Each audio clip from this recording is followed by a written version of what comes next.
Hello guys.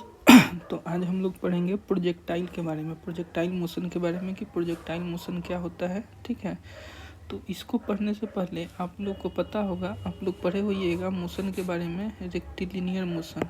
ठीक है, rectilinear motion. Rectilinear motion में होता क्या है कि कोई भी ऑब्जेक्ट है, जैसे एक है ना, एक लाइन है, ये एक लाइन है, इसको पाथ भी बोल सकते हैं। तो कोई भी ऑब्जेक्ट, यहाँ पर कोई भी ऑब्जेक्ट है, बस है या कुछ भी चीज़ है या बॉल है। ठीक है, तो ये क्या करेगा, ये इस डायरेक्शन में, एक ही डायरेक्शन में है ना, क्या करेगा, मोशन करेगा। ठीक है, मतलब motion in a line, motion in a line, तो इसको बोलेंगे रेक्टिलिनियर मोशन। ठीक है, और दूसरा आप लोग पढ़े हुइएगा कर्वीलिनियर मोशन, कर्वीलिनियर मोशन। ठीक है, तो इसमें क्या करता है, ऑब्जेक्ट जो होता है किसी कर्व पाथ पे मूव करता है। ठीक है, टेढ़े मेढ़े पाथ पे क्या करता है, मूव करता है। जैसे मान लीजिए, जैसे मधुमक्खी जो उड़ता है, ठीक है, मधुमक्खी जो उड़ता है वो कैसे पाथ पे उड़ता है, वो टेढ़े मेढ़े पाथ पे उड़ता है। ठीक है, तो वो हो गया कर्वीलिनियर मोशन का एग्जांपल हो गया। ठीक है, तो ये सब जो है रेक्टिलिनियर मोशन, कर्वीलिनियर मोशन, ये सब जो है one dimensional motion generally consider किया जाता है। कर्वीलिनियर मोशन 2 डायमेंशनल हो सकता है, लेकिन जहाँ तक हम लोग को पढ़ना है 11th क्लास में, उसको 1 डायमेंशनल ही कंसीडर करते हैं। ठीक है, अब देखिए, ये कर्वीलिनियर मोशन 1 डायमेंशनल तो हम लोग पढ़ते हैं, लेकिन ये 2 डायमेंशनल होगा। ठीक है, तो ये हो जाएगा motion in a plane, motion in a plane. अब मोशन इन अ प्लेन, सबसे पहले प्लेन क्या होता है। ठीक है, लाइन तो सिंपल सा लाइन होता है, प्लेन क्या होता है, जैसे मान लीजिए कि यहाँ पर मैंने एक प्लेन बनाया। ठीक है, एक प्लेन सरफेस बनाया, प्लेन सतह बनाया। ठीक है, जैसे ये उदाहरण के तौर पर ले सकते हैं, कागज़ का एक शीट हो गया। ठीक है, शीट ऑफ पेपर। ठीक है, शीट ऑफ पेपर, तो ये एक प्लेन को रिप्रेजेंट करता है। जैसे अपना आपका बेंच हो गया, डेस्क हो गया, ये सब क्या है, ये सब प्लेन है। ठीक है, तो अब आप लोग को कोऑर्डिनेट ज्योमेट्री का अगर बेसिक जानकारी होगा तो उसमें आप लोग पढ़े होइएगा X axis, Y axis, X axis, Y axis, और एक और एक्सिस होता है जेड एक्सिस। ठीक है, तो ये अभी हम लोग पढ़ेंगे 2 डायमेंशनल मोशन। तो अगर 1 डायमेंशनल होता तो इसमें या तो केवल ऑब्जेक्ट जो है केवल एक्स में मोशन करता, या केवल वाई में मोशन करता, या ये केवल जेड में मोशन करता। लेकिन 2 डायमेंशनल जो होगा तो उसमें ऑब्जेक्ट होगा या तो एक्स वाई में मोशन करेगा, एक्स वाई प्लेन में। ठीक है, या फिर वाई जेड प्लेन में मोशन करेगा, और या जेड एक्स प्लेन में मोशन करेगा। ठीक है, 3 प्लेन हो गया, तीनों प्लेन में से किसी में भी मोशन कर सकता है। तो हम लोग जो इस चैप्टर में कंसीडर ये मान के चलेंगे कि ऑब्जेक्ट जो है किस प्लेन में, एक्स वाई प्लेन में मोशन कर रहा है। ठीक है, तो ये अब इतना चीज़ आप लोग को समझ में आ गया, रेक्टिलिनियर मोशन और कर्वीलिनियर मोशन में मोशन इन अ प्लेन जो 2 डायमेंशनल है। ठीक है, अब देखिए, अब ये 2 डायमेंशनल मोशन जो होता है, ठीक है, इसमें ऑब्जेक्ट जो है एक्स में भी मूव करेगा और वाई में भी मूव करेगा, एक्स में भी मूव करेगा और वाई में भी मूव करेगा। जैसे उदाहरण के तौर पर देखिए, यहाँ पे एक बच्चा खड़ा है। ठीक है, यहाँ पर एक बच्चा खड़ा है, ये क्या किया, बॉल को फेंका ऊपर की तरफ ऐसे, और बॉल आके ये इस पाथ को ट्रेस करते हुए, ए बी पाथ को ट्रेस करते हुए आ रहा है। ठीक है, ये है आपका बॉल, ये ट्रेस करते हुए आ रहा है। तो जैसे कि आप लोग जानते हैं, इस वाले एक्सिस को एक्स एक्सिस बोलते हैं, इसको वाई एक्सिस बोलते हैं। ठीक है, किसी को भी एक्स किसी को भी वाई ले सकते हैं, लेकिन जनरली ये कन्वेंशन है कि एक्स एक्सिस हम लोग इसको लेंगे, हॉरिजॉन्टल को लेंगे, और वाई एक्सिस वर्टिकल को लेंगे, तो देखिए बॉल का पोजीशन पहले इस बच्चा के हाथ में था। ठीक है, ये पोजीशन ए पर था, अब इसका पोजीशन चेंज हो रहा है। ठीक है, तो चेंज कैसे हो रहा है, तो बॉल जो है, बॉल पहले इनिशियली कहाँ पर था, इनिशियली यहाँ पर था, मान लीजिए यहाँ पर था, है ना, इस पॉइंट पे था इनिशियली, अब आया फाइनल पोजीशन इस पॉइंट पे। ठीक है, तो देखिए बॉल जो है वो किस तरफ मूव किया है, वो एक्स के तरफ भी इतना मूव किया है एक्स के तरफ। ठीक है, और वाई के तरफ भी मूव किया है इतना। ठीक है, वाई डायरेक्शन में भी मूव किया है इतना। ठीक है, तो इसका बॉल का जो बॉल का जो पोजीशन चेंज हो रहा है वो एक्स और वाई दोनों में चेंज हो रहा है, ठीक है। तो ये 2 डायमेंशनल मोशन है क्या? 2 डायमेंशनल मोशन है बिल्कुल, क्योंकि ऑब्जेक्ट का इनिशियल पोजीशन से फाइनल पोजीशन पे जब जा रहा है या फिर ड्यूरिंग द जर्नी, ठीक है, ऑब्जेक्ट का जो है वो प्लेस जो चेंज हो रहा है, पोजीशन चेंज हो रहा है, वो एक्स वाई दोनों डायरेक्शन में चेंज हो रहा है, तो इसलिए ये 2 डायमेंशनल मोशन हुआ, ठीक है। अब 2 डायमेंशनल मोशन आप लोग समझ गए होइएगा। अब 2 डायमेंशनल मोशन में ही एक इम्पोर्टेंट टॉपिक है जिसको हम लोग कहते हैं प्रोजेक्टाइल मोशन। क्या बोलते हैं? प्रोजेक्टाइल मोशन, ठीक है। तो प्रोजेक्टाइल मोशन से तो आपको समझ में आ गया होगा कि ऑब्जेक्ट जो है वो क्या करेगा, गति करेगा, मतलब समय के साथ, मतलब ये object will change its position with respect to time, ठीक है। तो ये हो गया मोशन का डिफिनीशन, ठीक है। अब इसमें आगे क्या लगा हुआ है? प्रोजेक्टाइल लगा हुआ है। तो प्रोजेक्टाइल समझ लीजिएगा, मोशन तो पता ही है, तो प्रोजेक्टाइल मोशन समझ में आ जाएगा। तो प्रोजेक्टाइल क्या होता है ना? प्रोजेक्टाइल होता है कोई भी ऑब्जेक्ट, है ना, any object which is thrown obliquely का मैं बताऊंगा मतलब क्या होता है। Thrown obliquely will trace a projectile path and such object will be known as projectile.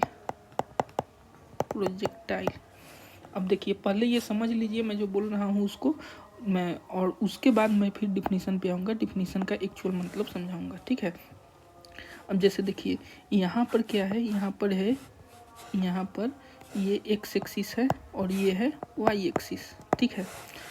अब क्या कर सकते हैं हम, ऑब्जेक्ट को, अगर मैं बोला कि ऑब्जेक्ट को हॉरिजॉन्टली थ्रो करो, यहाँ पर ओ पर एक बच्चा है, पॉइंट ओ पर, अब इसको बोला कि ऑब्जेक्ट को हॉरिजॉन्टली थ्रो करो, तो ये क्या करेगा, ये एक्स एक्सिस से 0 डिग्री एंगल बना करके थ्रो करेगा, ठीक है, बॉल को। तो ये क्या हो गया, ये हो गया हॉरिजॉन्टल थ्रो, है ना, ये हो गया आपका हॉरिजॉन्टल थ्रो में कितना एंगल रहेगा, angle of 0 degree with x axis. अब देखिए, अब वर्टिकल थ्रो पढ़ेंगे, ठीक है, वर्टिकल थ्रो। तो वर्टिकल थ्रो में क्या होता है, ऑब्जेक्ट को, अगर जैसे मान लीजिए यही बच्चा ऑब्जेक्ट को ऊपर की तरफ थ्रो करता, मतलब क्या करता है, ये 90 डिग्री का, एक से 90 डिग्री का एंगल बना करके थ्रो करता है, तो इसको क्या बोलते हैं, वर्टिकल थ्रो। तो इसको क्या लिखेंगे, object thrown at an angle of 90 degree from x axis. तो ये हो गया हॉरिजॉन्टल थ्रो और वर्टिकल थ्रो। तो आप देखे हैं कि ये एक्स एक्सिस था, ये वाई एक्सिस था, अगर ऐसे थ्रो किया तो इसको बोलेंगे हॉरिजॉन्टल थ्रो, अगर ऊपर के तरफ थ्रो किया तो इसको बोलेंगे वर्टिकल थ्रो। लेकिन अगर मान लीजिए यही बच्चा इस बॉल को या ऑब्जेक्ट को एक्स एक्सिस से कुछ एंगल बना करके थ्रो करता, ठीक है, तो ये क्या होता है, इसको बोलते हैं हम ऑब्लिक थ्रो, ठीक है, ऑब्लिक थ्रो। अब देखिए ऑब्लिक थ्रो क्या हुआ, ऑब्लिक कहने का मतलब होता है, स्लैंट मतलब क्या होता है, कुछ ढलान, कुछ एंगल लेकर के, जैसे यहाँ पर कुछ एंगल थीटा कुछ लेकर के थ्रो किया है, ठीक है। ऐसे यहाँ पर भी देखिए 0 डिग्री भी कुछ ना कुछ तो एंगल है, ठीक है। तो ऑब्लिक थ्रो का एक स्पेशल केस हो गया 0 डिग्री और 90 डिग्री, जिसको 0 डिग्री वाले को बोलते हैं क्या, हॉरिजॉन्टल, और 90 डिग्री वाले को बोलते हैं वर्टिकल, ठीक है। तो ऑब्लिक थ्रो में क्या होगा, ऑब्जेक्ट कुछ ना कुछ एंगल, जैसे मान लीजिए थीटा से ये क्या करेगा, जो हॉरिजॉन्टल प्लेन है उसे थीटा का एंगल बना करके थ्रो करेगा, ठीक है। तो अब देखिए, अब डिफिनीशन पे आते हैं। एनी ऑब्जेक्ट मतलब कोई भी ऑब्जेक्ट, ये क्या बोला गया है कि कोई भी ऑब्जेक्ट जो थ्रो किया जाता है ऑब्लिकली विथ विल ट्रेस, कोई भी ऑब्जेक्ट जो ऑब्लिकली थ्रो किया जाता है वो क्या करेगा, वो ट्रेस करेगा एक प्रोजेक्टाइल पाथ, है ना। वो कैसा पाथ ट्रेस करेगा, एक प्रोजेक्टाइल पाथ। अब देखिए जैसे जैसे यहाँ पर मैंने क्या किया है, ये एक्स एक्सिस था, ये वाई एक्सिस था, तो बॉल यहाँ से थ्रो किया है तो ये क्या जाएगा, ये चलते चलते ऊपर जाएगा, मैक्सिमम हाइट पे जाएगा और फिर नीचे आएगा, ठीक है। तो ये जो रास्ता, ये जो ट्रेस करेगा, ठीक है, जिस रास्ते से होकर गुजरेगा, इस तरीके के रास्ते को क्या कहते हैं, प्रोजेक्टाइल पाथ कहते हैं। कैसा पाथ कहते हैं, प्रोजेक्टाइल पाथ कहते हैं, ठीक है। एक मिनट,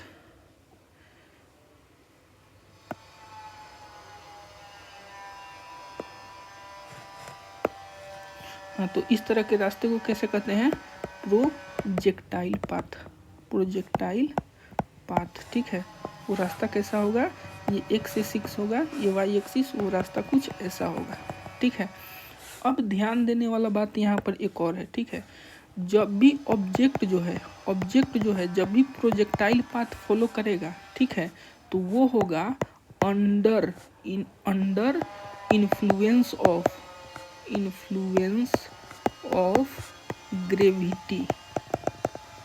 ग्रेविटी के इन्फ्लुएंस में होगा, ठीक है। तो और ये क्या करेगा, ये फ्रीली मूव करेगा, मतलब किसी भी चीज़ से, है ना, ये क्या रहेगा, अटैच नहीं रहेगा। ऐसा नहीं कि इसको हम धागा से बांध दिए तो ये प्रोजेक्टाइल मोशन हो गया, ठीक है। धागा से बांध के, जैसे मान लीजिए कि यहाँ पर एक बॉल है, ठीक है, इसको मैंने क्या किया, धागा से बांध के यहाँ के रिस्पेक्ट में, पॉइंट ओ के रिस्पेक्ट में हम चारों तरफ ऐसे घुमा रहे हैं, तो ये सर्कुलर मोशन होगा, इसको प्रोजेक्टाइल मोशन नहीं कहेंगे, है ना। लेकिन यहाँ पर अगर क्यों ऐसा क्यों बोलेंगे, इसलिए क्योंकि ये धागा से कनेक्टेड है, ठीक है। इसमें सेंटर की तरफ भी फोर्स लग रहा है, ठीक है। लेकिन यहाँ पर ऑब्जेक्ट जो है वो फ्रीली मूव कर रहा है, ठीक है, इसलिए इसको प्रोजेक्टाइल पाथ ट्रेस करेगा, ठीक है। और ऐसे मोशन को, ठीक है, क्या कहेंगे, प्रोजेक्टाइल मोशन, ठीक है। अब देखिए, अब प्रोजेक्टाइल मोशन में कुछ इंपॉर्टेंट टर्मिनोलॉजी है, उसको समझ लीजिए, ठीक है। तो उसके लिए सबसे पहले मैं क्या बना रहा हूँ, डायग्राम बना रहा हूँ। ये एक्स एक्सिस है, ये वाई एक्सिस है। यहाँ से मान लीजिए ऑब्जेक्ट जो है इस पाथ को ट्रेस कर रहा है, इस पाथ को ट्रेस करके फाइनल पोजीशन पे यहाँ पर आ रहा है। तो अब आपको कोऑर्डिनेट ज्योमेट्री का थोड़ा भी बेसिक नॉलेज होगा, तो इस पॉइंट को 0,0 बोलेंगे। क्यों बोलेंगे, क्योंकि इस पॉइंट पे एक्स कोऑर्डिनेट भी 0 है और वाई कोऑर्डिनेट भी 0 है, ठीक है। अब देखिए यहाँ से ये तो एक्स एक्सिस है, ये तो एक्स एक्सिस है, ठीक है। तो इस एक्सिस पर कोई भी पॉइंट अगर हम लेंगे, इस एक्सिस पर अगर हम कोई भी पॉइंट कर लेंगे, कोई भी पॉइंट लेंगे, तो उसका वाई कोऑर्डिनेट कितना होगा, 0 होगा। जैसे मान लीजिए इसका, मान लीजिए 1,0 होगा, एक्स केवल चेंज होगा, इसका 2,0 होगा। ऐसे करते करते इस पॉइंट का कोऑर्डिनेट कितना होगा, मान लीजिए x1,0 हो गया, ठीक है। अब देखिए x1,0 हो गया। उसी तरीके से तो यहाँ से यहाँ तक का डिस्टेंस जो होता है, जो इनिशियल पोजीशन से फाइनल पोजीशन का जो डिस्टेंस होता है, कौन सा डिस्टेंस, हॉरिजॉन्टल डिस्टेंस, एक्स में, ठीक है। तो एक्स जो होता है इसको हम लोग कहते हैं रेंज, ठीक है। इसको क्या बोलते हैं, रेंज। जैसे बॉल फेंका, ठीक है, इनिशियल पोजीशन 0,0 है, फाइनल पोजीशन x,0 आया, ठीक है। तो इसका जो शॉर्टेस्ट डिस्टेंस हो गया, डिस्प्लेसमेंट होगा, उसको हम लोग क्या बोलेंगे, उसको हम लोग रेंज बोलेंगे, ठीक है। और ये मैक्सिमम हाइट अचीव किया है पॉइंट, इस पॉइंट पे, है ना। मान लीजिए पॉइंट बी नाम दे देता हूँ, ठीक है। तो ये जो डिस्टेंस है, ठीक है, ये वाला डिस्टेंस, इसको बोलेंगे मैक्सिमम हाइट। इसको क्या बोलेंगे, मैक्सिमम हाइट। और मैक्सिमम हाइट को कैपिटल एच से डिनोट करते हैं, ठीक है। और रेंज को कैपिटल आर से डिनोट करते हैं, ठीक है। अब देखिए, अब मैक्सिमम हाइट और रेंज के बारे में थोड़ा कंसेप्ट क्लियर हुआ होगा। अब देखिए, अब हम लोग एक चीज़, इसमें एक बहुत और इम्पोर्टेंट चीज़ है ना, उसको बोलते हैं time of flight. Time of flight मतलब क्या, टाइम ऑफ फ्लाइट का मतलब क्या, जैसे ही ये बच्चा बॉल फेंका है यहाँ से, ठीक है, यहाँ से जो बच्चा बॉल फेंका है, तो हाथ से इसके बॉल छूटा है, उस समय से लेकर के यहाँ पर ग्राउंड में टच होने तक जितना टाइम लगा, ठीक है, उसको बोलते हैं टाइम ऑफ फ्लाइट। मतलब बॉल जो है ना, ऑब्जेक्ट जो है वो कितना देर तक फ्रीली फ्रीली हवा में रहा। अब देखिए हवा में मैं क्यों बोल रहा हूँ, क्योंकि यहाँ पर हवा है इसलिए, है ना। अगर निर्वात भी बोल सकते हैं, या कोई अगर मीडियम जैसे वाटर में अगर प्रोजेक्टाइल हो रहा है तो उसमें वाटर भी बोल सकते हैं, ठीक है। लेकिन जनरली हम लोग एयर को लेकर कंसीडर कर रहे हैं अभी, ठीक है। तो टाइम ऑफ फ्लाइट को हम लोग कैपिटल टी से डिनोट करते हैं, ठीक है। अब देखिए इस प्रोजेक्टाइल मोशन के इस टॉपिक में हम लोग क्या क्या, अभी हम लोग को क्या चीज़ पढ़ा, रेंज पढ़ा। रेंज को कैपिटल आर से डिनोट किया, और उसके बाद में मैक्सिमम हाइट को क्या चीज़ से डिनोट किया, मैक्सिमम हाइट को डिनोट किया कैपिटल एच से, और टाइम ऑफ फ्लाइट को क्या चीज़ से डिनोट किया, टाइम ऑफ फ्लाइट को कैपिटल टी से।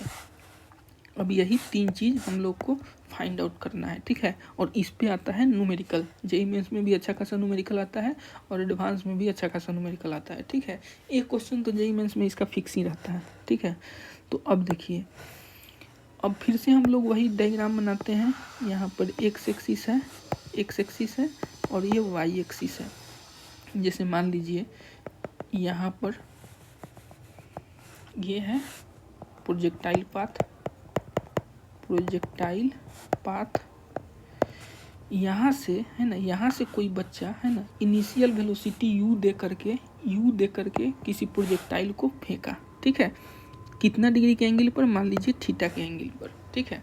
थीटा के एंगल पर कोई बच्चा एक बॉल को क्या किया, फेंका पॉइंट ओ से, ठीक है।